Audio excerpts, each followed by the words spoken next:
Bonjour à tous. 60 emplois créés par une entreprise britannique au Creusot. L'entreprise AMCOE, spécialisée dans l'impression 3D céramique, a choisi le Creusot pour implanter sa première unité de production en France. L'entreprise prévoit un investissement initial de 7 millions d'euros, pouvant aller jusqu'à 25 millions avec des dizaines d'emplois à la clé. Installation prévue dès la fin d'année pour un démarrage en 2027.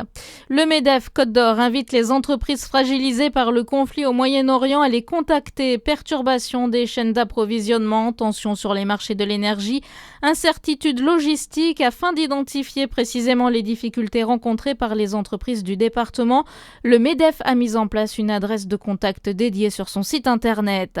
L'aéroport international de Téhéran, justement visé par des bombardements israéliens, Tsahal mène des frappes de grande ampleur dans la capitale iranienne. En riposte, l'Iran a lancé une vague massive d'attaques de drones. Des explosions ont retenti ce matin à Jérusalem, à Dubaï et dans la capitale du Bahreïn, Manama. L'Arabie saoudite appelle de son côté l'Iran à la sagesse et la mise en garde contre toute erreur d'appréciation. Une nouvelle aide de l'espace communautaire de Lons-Agglomération pour acheter des vélos. Les élus ont adopté un dispositif expérimental qui s'étendra sur toute l'année 2026 avant d'être potentiellement reconduit. Il s'agit d'une aide à l'achat de vélos destinée aux habitants des 32 communes de l'agglomération.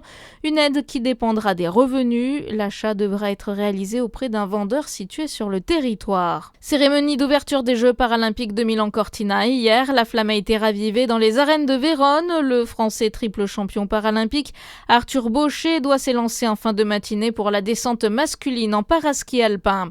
Et puis du basket en National 1, mauvaise passe pour Besançon. Le Besac a bien mal entamé la deuxième phase de la saison hier soir au Palais des Sports avec la venue de Poissy, une défaite 89-100.